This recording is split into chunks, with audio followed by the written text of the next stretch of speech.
Rengma naga ani phukiba amasung ayawba sel mulhobada chenaba kuki lalobasing athubada faduna chairak pigadabani RSU mamang tha mas kunganithoi gi numidang amasung kungahumdoi gi ayukta kangpokpi district ki kaithen manbi amasung sapar mainada kuki khulai paiba singna Nagaland dagi Rengma naga ani bu faraga tamthina phurba matung makhoidigi ayawba sel amasung mobile phone mulhobada chenariba sing adu athubada Manipur sarkarna faduna matik chaba dandi pigadabani karigumba hyriba wafum asi lengakna tabak tonthoktrabadi nagasinggi security amasung right ngakna sennabagidamakta mathau taba thabak-sing paikhalagani haina Rengma Student Union Naga amadi Ansamgi makedigi phongdorakli Rengma Student Union na thadorakpa chirol lamana hairibana kuki khulai paibasing aduna makhoi anibu maram sadana fazillaga thamlaba matung tamthina fu chaikiba amasung makhoidigi ayawba sel amasung mobile mulhobagi thawdok adu akanba mongda condemn tawi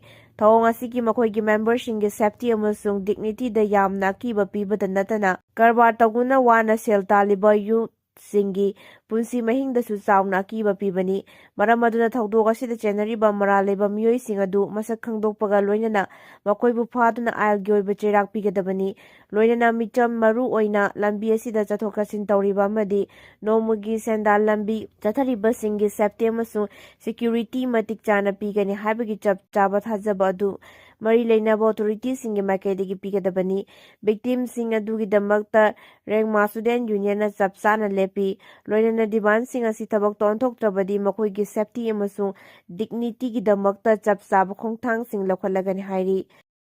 MLA Ibobi amasung MLA Surjakumar social boycott tawba yauna bot Leppa Thingle MC unification drug lalon babu saugatliba MLA Ibobi amasung MLA Surjakumar social boycott tawbaga loinana bot Leppa da thingba thamle haina KCPPWZ MC unification gi PRO chingkhai nganbana thadorakpa chirol lamana hairi chirol asina makhatana hairibana loop asina kanglei khunaibu masama ufaba jinjang kaijang daba naharol singtana thallaba phaba khunai ama ohenanaba honaringai cherak asida politician amada masak naiba miyoi kyana drug heroin ganja N10 SP tablet na chingba nisagi polam kaya lalol itik tawrakpa amasung sawaliba si kanglei khunai gi oina laibakthibani luki akhanaba mijeng makhada kanglei khunai asi masa maufaba makhala matagi mayai kaba nisa sizinadaba sana khonaba art and culture na mangjin thaba khunai ama oina bahona ringaida wabagai kendragi hanagi MLA amadi Fajur Rahim na masagi manaw nupaga loina hakteng na drakila lon itik tawramba aduga Thobal kendragi MLA o Ibobi amasung khangabo kendragi MLA Surjakumar Okramani na drakla lon bada chenariba MLA amadi Fajur Rahami bu haktengana amasung nakoina na sawgaliba si loop amasung kanglei khunai bu singnabani haina lawi ing 2022 gi December 13 da malemgi kaithenda lupa crore 13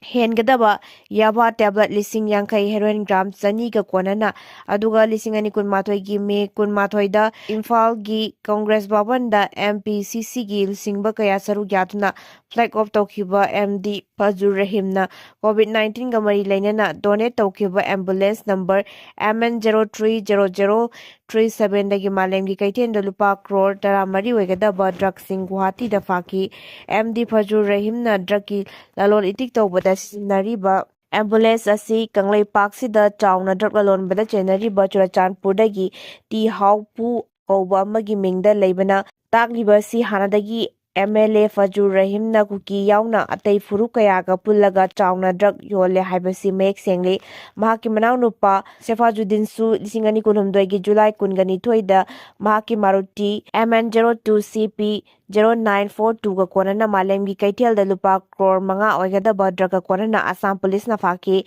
maramaduna lupa crore 13 henbagi drug lalol itik tawbada chenariba MD Fajur Rahim marangi matungina cherak pibagi mahuta MLA Ibobi amasung MLA Surjakumar anina hanagi MLA MD Fajur Rahim bu makhoigi quarter da lothallaga thamli maramaduna drug yauna mayai kaba nisagi polam sing lalol itik tawbada piba ahan bachera ka mana na drug lalol itik tawbu sing bu sawatliba MLA o Ibobi amasung MLA Surjakumar Okram ani social boycott tawbaga loinana bot Leppada athingba thamle hairi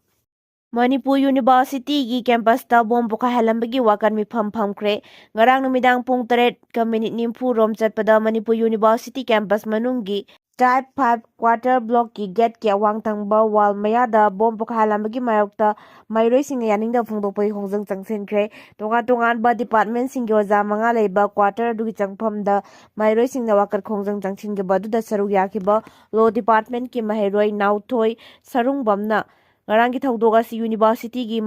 mahairoi singna kanba mongda yaningde kari maram gi damakta karamba ozada chathabano haibadu mari leinaba singna sengdokpirau loinana asigumba mahairoi sang manungda bom pokhai handuna mahairoi sing amadi quarter da leidiba oza sing amadi makhoigi mung manung singda ki akhang pibagi thawong matungda amuk hana thoganbiganu haiki banba yabadi Manipur University ge teachers quarter manakta ngarang numidang pung 3:90 tabada thokhiba bom pokhai bagi thawdok aduda kanagumba amatta asok apandi nangkide hairi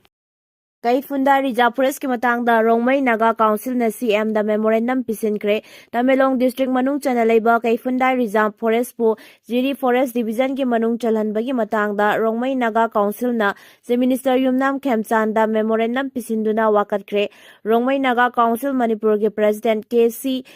Sebio na kuyek piraga che minister da pisin kiba memorandum adugi matung inna Tamelong district manung chana reserve forest extension asibu Jiri forest division ki manung chalan bagi thawong ase nungnang ba pokningai ni Indian constitution gi article 371 clause C gi makada Manipur gi indigenous hills peoples na fangada ba resource ki matang da chayet na ba kaya thokhale Tamelong da khundari ba miyam gi pokning da fauri ba wakhal thausa da na reserve forest asibu Jiri forest division ki manung chalhanbagi thawong asina pamdaba thawong kya thogalakpa yai miyam gi apama matung ina mari leinaba singa tanaraga hiramasi gi matang da madik chaba thawrang lokhotpam thoi Kaifundai reserve forest amadi oinam long reserve forest pu Tamelong forest division gi manung chalhannaba thawrang lokhotpam thoi matung tarakpada kanglup masen gi marakta nungaina da bathoknaba amasung kanglup masen nungsi chanana laiminaba yanaba gi pandamda mathau taba thabak thorom sing lokhotpiu haina supungdurakle Thawai Tangkhul Naga Khulda Indian Security Force Sing Sangba official oibna athingba thamle Kamjong district ke Thawai Tangkhul Naga Khulda Kuki asige Belas authority yauna khunja singna Central Security Force sing leina illegal Kuki immigrants sing khul asige akoibada aina yadaba thabak sing tawbada athingba pidana tuminna yengduna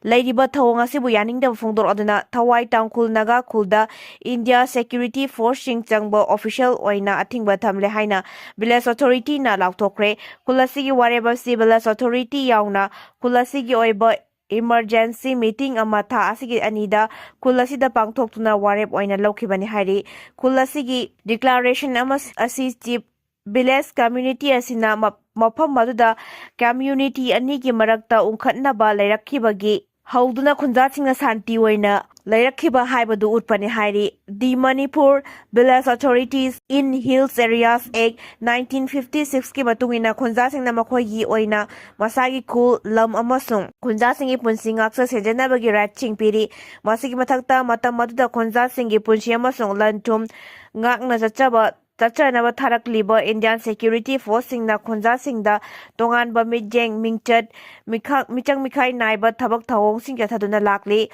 Aduga illegal Kuki immigrant Singbu Tawning Bata Tawhanduna Khunja Singna Aki Akhangi Tatana Nanghale Haina Phongdrakli Hiramasiga Mari Lainana Village Authority na Phongdrakpagi matung inna Inkumja Lisingani Kulhumdoidagi Hauduna State Asigi Mari Lainaba Authority Singda Hanjin complaint tawba laikhrabaso Hauzik phawba thabak oina onthokpidana lairi Jaragasida khunja singna tangai fadana makhoigi lam punsi ngaksenaba honarakpa tabani haina phongdorakli khunja singna thengnariba khudongzada basing ningthina khanaraba matungda khulasida changhandanaba haiba warep lawkhibaga loinana kanagumbana warep sigi wangmada chatharaklabadi maduda tholakpa apapatagi texak pumba government amasung jenariba agency singna pujagadabani hairi Manipuri Pangal nupi anidagi lupa crore amaga lakh Yankai value oigadaba number 4 ga konana Assam Police na phakre Manipuri Pangal nupi anidagi lupa crore amaga lakh Yankai value oigadaba heroin ga konana Assam da fakatpa ngamkre hairi heroin ga konana fagalaba ngamkraba Manipuri Pangal nupi ani adudi Mistress Mamtaz Begum Mapuroiba MD Idis Khan kawi Lefam Sora Mamang Laikai Kaksing District amadi ꯏꯪꯂꯥꯏ ꯃꯄꯨꯔꯣꯏꯕ ꯏꯁꯂꯥꯎꯗꯤꯟ ꯂꯩꯐꯝ ꯁꯣꯔꯥ ꯃꯌꯥꯏ ꯂꯩꯀꯥꯏ ꯀꯛꯆꯤꯡ ꯗꯤꯁꯇ꯭ꯔꯤꯛꯅꯤ ꯍꯥꯏꯔꯤ ꯃꯈꯣꯏ ꯑꯅꯤꯗ ꯑꯁꯥꯝꯒꯤ ꯈꯥꯟꯗꯤꯒ꯭ꯔꯥ village ꯔꯪꯒꯤꯒꯥꯗꯒꯤ MD Sahil ꯈꯥꯟꯗ heroine number 4 ꯑꯗꯨ ꯄꯤꯅꯕ ꯄ꯭ꯂꯥꯟ ꯇꯧꯕꯒꯤ ꯄꯥꯎ ꯐꯪꯕꯗꯒꯤ ꯃꯈꯣꯏ ꯑꯍꯨꯝ ꯑꯁꯥꯝ ꯄꯨꯂꯤꯁꯀꯤ ꯀꯥꯡꯕꯨ ꯑꯃꯅ ꯐꯥꯒꯠꯂꯕ ꯃꯇꯨꯡꯗ ꯄꯨꯂꯤꯁ ꯀꯁꯇꯗꯤꯗ ꯊꯝꯈ꯭ꯔꯦ ꯍꯥꯏꯔꯤ ꯃꯈꯣꯏ ꯑꯅꯤꯗꯒꯤ ꯄꯨꯂꯤꯁꯅ ꯊꯤꯕ ꯍꯨꯝꯕꯒꯤ ꯊꯕꯛ ꯆꯠꯊꯕꯗ ꯁꯥꯄꯣꯟ ꯀꯦꯞ 16ꯗ ꯍꯦꯔꯣꯏꯟ ꯅꯝꯕꯔ 4 ꯁꯤꯡ ꯑꯗꯨ ꯍꯥꯞꯇꯨꯅ ꯄꯨꯔꯝꯕ ꯊꯦꯡꯅꯈꯤꯕꯗꯒꯤ ꯐꯥꯒꯠꯈꯤꯕꯅꯤ ꯍꯥꯏꯔꯤ LPG ꯕꯨꯀꯤꯡꯒꯤ ꯑꯅꯧꯕ ꯀꯥꯡꯂꯣꯟ ꯔꯦꯖꯤꯁꯇꯔ ꯃꯣꯕꯥꯏꯜ ꯅꯝꯕꯔꯅ ꯃꯤꯁ ꯀꯣꯜ ꯄꯤꯌꯨ IOCꯅ ꯁꯦꯝꯂꯛꯄ ꯑꯅꯧꯕ ꯀꯥꯡꯂꯣꯟꯅ ꯃꯅꯤꯄꯨꯔꯗ LPG ꯐꯪꯗꯅꯕꯒꯤ ꯑꯆꯧꯕ ꯋꯥꯊꯣꯛ ꯑꯃ ꯂꯥꯛꯀꯗꯧꯔꯦ ꯂꯩꯕꯥꯛ ꯑꯁꯤꯗ ꯑꯣꯏꯜ ꯑꯃꯁꯨꯡ ꯅꯦꯆꯔꯦꯜ ꯒ꯭ꯌꯥꯁꯀꯤ ꯑꯋꯥꯠꯄ ꯑꯃꯠꯇ ꯂꯩꯇꯦ ꯃꯤꯌꯥꯝꯅ ꯄꯦꯅꯤꯛ ꯕꯥꯏꯌꯤꯡ ꯇꯧꯕꯤꯒꯅꯨ ꯍꯥꯏꯅ ꯂꯩꯉꯥꯛꯅ ꯀꯟꯅ ꯂꯥꯎꯔꯤꯉꯩꯒꯤ ꯆꯩꯔꯛꯇ ꯏꯟꯗꯤꯌꯥ ꯑꯣꯏꯜ ꯀꯣꯑꯣꯄꯔꯦꯁꯟꯅ ꯅꯧꯅ ꯁꯦꯝꯂꯛꯄ ꯀꯥꯡꯂꯣꯟ ꯑꯃꯅ ꯃꯅꯤꯄꯨꯔꯗ LPG ꯐꯪꯗꯅꯕꯒꯤ ꯑꯆꯧꯕ ꯋꯥꯊꯣꯛ ꯑꯃ ꯂꯥꯛꯀꯗꯧꯔꯦ ꯀꯟꯖꯨꯃꯔ ꯑꯃꯅ ꯊꯥ 4ꯒꯤ ꯃꯃꯥꯡꯗ ꯕꯨꯛ ꯇꯧꯈꯤꯕꯅꯤ ꯍꯧꯖꯤꯛ ꯐꯥꯎꯕ LPG ꯊꯤꯟꯕꯤꯔꯛꯇ꯭ꯔꯦ ꯍꯥꯏꯕꯒꯤ ꯋꯥꯀꯠ ꯇꯥꯔꯔꯣꯏ ꯃꯁꯤꯅ ꯇꯥꯛꯂꯕꯗꯤ ꯑꯅꯧꯕ ꯕꯨꯀꯤꯡ ꯇꯧꯕꯒꯤ ꯀꯥꯡꯂꯣꯟ ꯑꯃ ꯅꯧꯅ ꯆꯠꯅꯔꯦ ꯀꯥꯡꯂꯣꯟ ꯑꯁꯤꯒꯤ ꯃꯇꯨꯡ ꯏꯟꯅ ꯀꯟꯖꯨꯃꯔ ꯑꯗꯨꯅ ꯒ꯭ꯌꯥꯁ ꯑꯦꯖꯦꯟꯁꯤ ꯑꯗꯨꯗ ꯃꯥꯡꯖꯧꯅꯅ ꯄꯤꯈꯤꯕ ꯃꯣꯕꯥꯏꯜ ꯅꯝꯕꯔ ꯑꯗꯨꯅ ꯐꯣꯟ ꯅꯝꯕꯔ 8927225667ꯗ ꯃꯤꯁ ꯀꯣꯜ ꯑꯃ ꯄꯤꯕꯤꯒꯗꯕꯅꯤ ꯃꯤꯁ ꯀꯣꯜ ꯑꯗꯨ ꯄꯤꯈ꯭ꯔꯕ ꯃꯇꯨꯡ ꯄꯨꯡ 4ꯒꯤ ꯃꯅꯨꯡꯗ ꯗꯦꯂꯤꯚꯔꯤ ꯑꯣꯊꯦꯟꯇꯤꯀꯦꯁꯟ ꯀꯣꯗ DAC ꯑꯃ ꯃꯦꯁꯦꯖ ꯑꯣꯏꯅ ꯂꯥꯛꯀꯅꯤ ꯃꯦꯁꯦꯖꯇ ꯌꯥꯎꯔꯛꯄ DAC ꯅꯝꯕꯔ ꯑꯗꯨ ꯅꯍꯥꯛꯀꯤ ꯌꯨꯝꯗ LPG ꯁꯤꯂꯤꯟꯗꯔ ꯊꯤꯟꯕ ꯂꯥꯛꯄ ꯃꯤꯑꯣꯏ ꯑꯗꯨꯗ ꯑꯃꯨꯛ ꯄꯤꯈꯤꯒꯗꯕꯅꯤ ꯑꯗꯨꯕꯨ DAC ꯐꯪꯂꯒꯁꯨ LPG ꯁꯤꯂꯤꯟꯗꯔ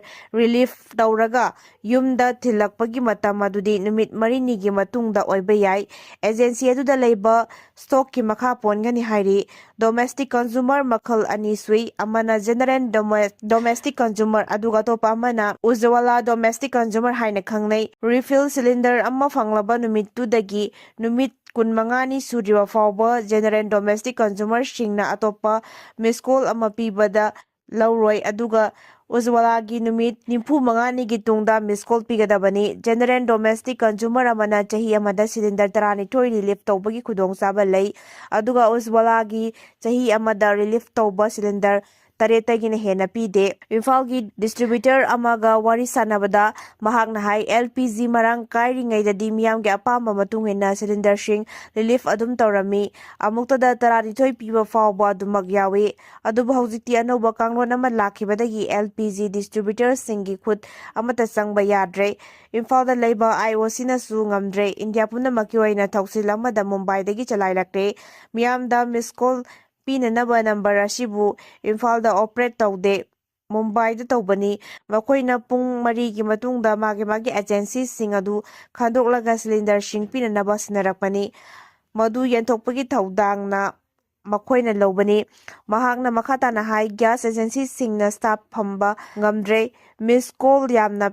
ꯄꯤꯔꯕꯅꯤꯅ ꯑꯗꯨꯕꯨ DAC ꯀꯣꯗ ꯅꯝꯕꯔ ꯂꯥꯛꯇꯦ ꯑꯩꯈꯣꯏꯗꯤ ꯑꯅꯧꯕ ꯀꯥꯡꯂꯣꯟ ꯑꯗꯨ ꯂꯥꯛꯇ꯭ꯔꯤꯉꯩꯗ ꯕꯨꯛ ꯇꯧꯈꯤꯕ ꯊꯥ 4 ꯐꯥꯔꯕꯅꯤ ꯑꯩꯒꯤ ꯆꯥꯛ ꯊꯣꯡꯅꯤꯡꯉꯥꯏ ꯒ꯭ꯌꯥꯁ ꯂꯩꯍꯧꯗ꯭ꯔꯦ ꯍꯥꯏꯕꯅꯆꯤꯡꯕꯒꯤ ꯄ꯭ꯔꯦꯁꯔ ꯃꯌꯥꯝ ꯑꯁꯤꯅ ꯍꯧꯖꯤꯛꯇꯤ ꯑꯦꯖꯦꯟꯁꯤꯁꯤꯡꯒ ꯀꯟꯖꯨꯃꯔꯁꯤꯡꯒꯒꯤ ꯃꯔꯛꯇ ꯐꯨꯅ ꯆꯩꯅꯕ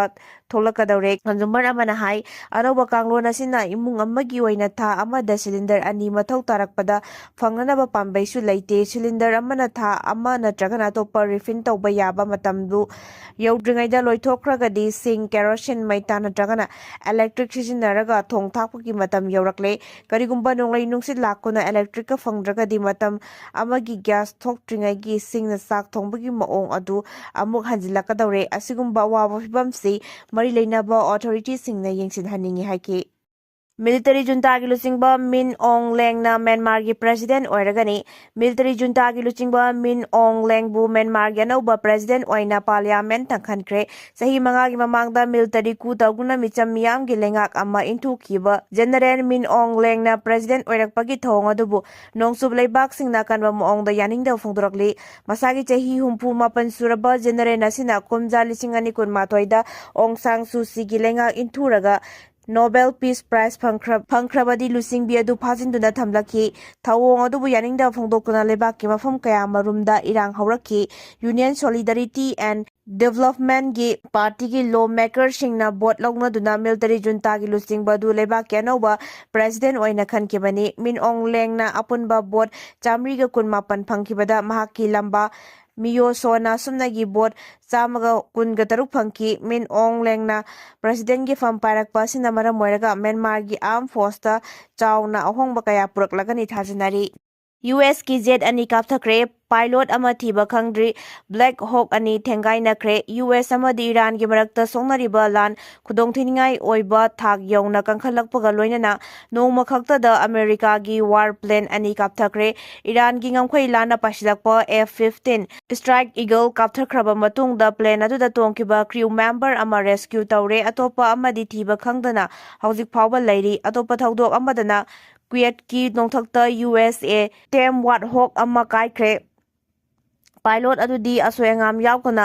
ꯄꯦꯔꯥꯆꯨꯠꯀꯤ ꯃꯇꯦꯡꯅ ꯆꯣꯡꯊꯍꯧꯔꯦ꯫ ꯏꯔꯥꯟꯒꯤ ꯅꯣꯡꯊꯛꯇ ꯀꯥꯞꯊꯈꯤꯕ F-15ꯒꯤ ꯀ꯭ꯔꯤꯎ ꯃꯦꯝꯕꯔ ꯑꯗꯨꯒꯤ ꯈꯣꯡꯒꯨꯜ ꯂꯤꯕ ꯆꯠꯈꯤꯕ ꯌꯨꯑꯦꯁꯀꯤ ꯕ꯭ꯂꯦꯛ ꯍꯣꯛ ꯍꯦꯂꯤꯀꯣꯞꯇꯔ 2 ꯇꯝꯅ ꯏꯔꯥꯟꯒꯤ ꯃꯤꯁꯥꯏꯜ ꯀꯌꯥꯃꯔꯨꯝ ꯀꯥꯞꯁꯤꯜꯂꯛꯈꯤ, ꯑꯗꯨꯕꯨ ꯊꯣꯏꯗꯣꯛꯅ ꯑꯃꯥꯡ ꯑꯇꯥ ꯊꯣꯛꯍꯟꯕ ꯉꯝꯈꯤꯗꯦ꯫ ꯍꯧꯖꯤꯛ ꯐꯥꯎꯕ ꯊꯤꯕ ꯈꯪꯗꯅ ꯂꯩꯔꯤꯕ ꯌꯨꯑꯦꯁꯀꯤ ꯐꯥꯏꯇꯔ ꯄꯥꯏꯂꯣꯠ ꯑꯗꯨ ꯐꯥꯅꯕ ꯏꯔꯥꯅꯤꯌꯟ ꯔꯤꯚꯣꯂꯨꯁꯅꯔꯤ ꯒꯥꯔꯗ ꯀꯣꯔꯞꯁꯅ ꯈꯥ ꯅꯣꯡꯆꯨꯞ ꯊꯪꯕ ꯏꯔꯥꯟꯗ ꯊꯤꯕ ꯍꯨꯝꯕꯒꯤ ꯊꯕꯛ ꯆꯠꯊꯔꯤ꯫ ꯀꯅꯥꯒꯨꯝꯕꯅ ꯌꯨꯑꯦꯁꯀꯤ ꯄꯥꯏꯂꯣꯠ ꯑꯗꯨ ꯐꯥꯔꯕꯗꯤ ꯃꯇꯤꯛ ꯆꯥꯕ ꯔꯤꯋꯥꯔꯗ ꯄꯤꯒꯅꯤ ꯍꯥꯏꯅ IRGCꯒꯤ ꯃꯥꯏꯀꯩꯗꯒꯤ ꯂꯥꯎꯊꯣꯔꯛꯂꯤ꯫